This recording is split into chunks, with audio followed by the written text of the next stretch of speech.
j'ai expliqué au cours de ce colloque que le thème astral avait été élaboré pour traiter des cas particuliers, notamment des personnes malades à toutes sortes de niveaux, toutes sortes de pathologies. Quand on est malade, on sort de la norme. Quand on sort de la norme, on a besoin d'un traitement spécifique, ce qui est caractérisé par le thème astral. À partir du moment où on n'est pas dans une maladie, dans une pathologie, on n'a pas besoin du thème astral. À ce moment-là, on reste dans une astrologie qui est celle, par exemple, des signes solaires. Voilà. Le signe solaire, c'est pour les gens normaux. Le thème astral, c'est pour les gens malades. Voilà comment il faudrait dire les choses clairement. Et c'est devenu autre chose, parce qu'aujourd'hui, on dit non, tout le monde a droit à son thème natal. Et ça, c'est une erreur. Maintenant, on a un peu contourné le problème en disant oui, mais, c'est ce qu'un peu dit Rudia, oui, mais les artistes, les gens très créatifs, ils ont droit aussi à un thème astral. Alors, c'est pas. Alors voilà, donc à ce moment-là, on annexe au thème, à la série des gens qui sont concernés par le thème astral, qui sont des malades, on annexe le cas de gens exceptionnels, ou qui pourraient être exceptionnels. Et donc, de fil en aiguille, finalement, tout le monde doit avoir son thème astral.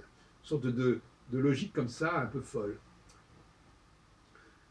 Deuxièmement, quand on prend le cas de Roger Eke, auquel on s'est beaucoup consacré ce week-end, puisqu'il nous a fait l'honneur de venir toute la journée du dimanche 17 avril avec nous, eh bien, et avec nos téléspectateurs bien sûr, eh bien, lui, euh, il met en évidence, enfin, par son témoignage, il met en évidence le fait que nous avons d'un côté des astrologues que j'appellerais féminins, je reviens à cette dualité, des astrologues féminins qui cherchent avant tout à expliquer le monde, à expliquer ce qui leur est arrivé, et qui finalement donc ne sont pas dans l'urgence, puisque des choses elles sont déjà arrivées.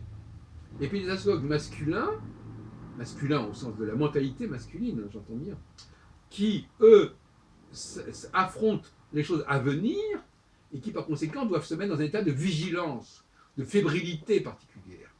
Donc ce n'est pas la même humanité dans les deux cas, voyez-vous. Dans un premier cas, on a une humanité féminine qui rumine son passé. Donc ce passé, il va pas disparaître, il est déjà là, c'est un fait acquis, c'est un fait accompli. Et dans notre cas, on a une humanité masculine qui doit être qui est, je dirais, presque sportive. Je l'ai dit à Eke qui proposait une astrologie athlétique sportive.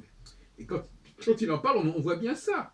Il faut être vigilant, il faut être à la minute près, il faut intervenir. On a l'impression d'un sportif qui doit gagner le 100 mètres ou natation ou le 100 mètres haie, etc.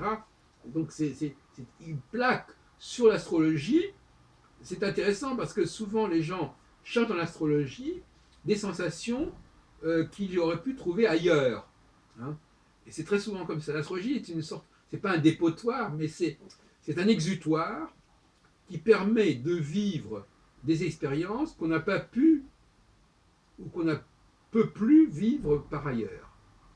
Donc quelqu'un qui n'a pas pu, par exemple, mener une vie sportive comme il faut, et encore que notre ami Eke, il a fait récemment du voilier, donc il s'est dépensé physiquement, et c'est tout à fait typique, tout à fait caractéristique, cette dimension d'un astrologue qui fait de la voile, donc c'est bien un astrologue sportif, c'est le cas de dire, dans tous les sens du terme, et donc euh, il y a cette astrologie sportive, c'est-à-dire qui est très dans l'instant, très dans l'intensité. Il faut tout de suite trouver la solution, etc. Et il nous a raconté à quel point il a appris l'astrologie et il l'a pratiquée dans un contexte extrêmement stressant, d'urgence, où il fallait trouver à la minute près la solution, etc. etc. Donc c'est une mentalité. Chaque astrologue plaque sur l'astrologie ses besoins, sa mentalité, qu'elle soit masculine ou féminine. Et la mentalité féminine, c'est donc d'expliquer par l'astropsychologie les choses. La mentalité masculine, ce serait de se projeter dans l'avenir et donc de deviner, de baliser l'avenir et d'être à l'affût, n'est-ce pas, d'être dans la vigilance, dans la sentinalité. Et donc c'est une autre démarche. Donc chacun tire l'astrologie à soi.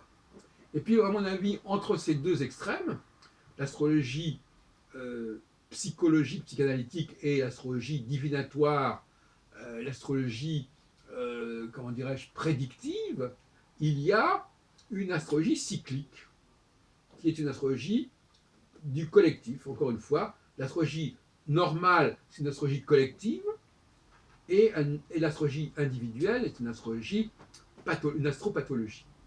Et il est clair que l'astropathologie ne peut pas être défendue comme l'astrologie collective. Hein. Ça, ce qu'a bien montré Michel Gauquelin d'ailleurs. Donc finalement, la méthodologie pour appréhender la maladie, moi, je ne suis pas obligé de suivre sur ce sujet-là. Donc les astrologues qui s'aventurent dans l'histoire du thème natal, c'est leur problème, ce n'est pas le mien.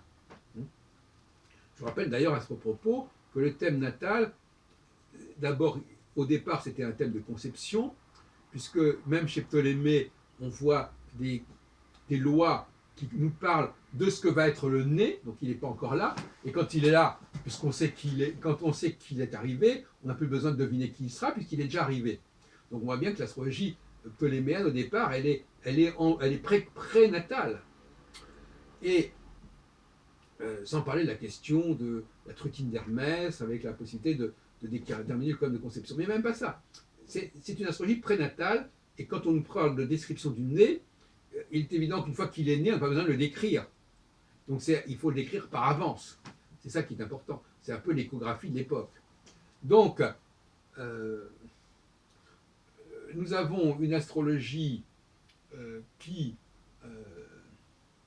vise à décrire donc cette astrologie natale. Cette astrologie natale, c'est une astrologie médicale en quelque sorte. Hein, l'astrologie natale est médicale, ou alors elle est divinatoire, c'est-à-dire c'est une astromancie. Mais de toute façon c'est pareil, parce que l'astrologie médicale était une astrologie divinatoire.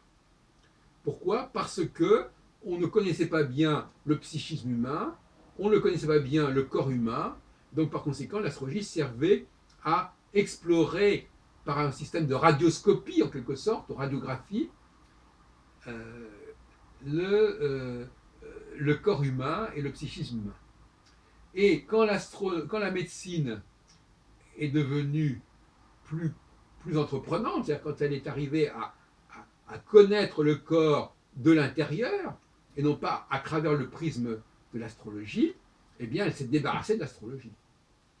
Le déclin de l'astrologie correspond, quand même l'astrologie natale, correspond au progrès de la médecine d'exploration. Sans parler bien entendu de l'exploration du psychisme, avec notamment Freud. Tout ça, ça fait que tout un champ, toute une technicité du thème astral perd son sens complètement au regard du développement de la médecine du corps comme de la médecine de l'esprit. Et donc il ne reste plus finalement, cette astrologie du thème astral a fait son temps, il ne reste plus que l'astrologie mondiale, tout simplement.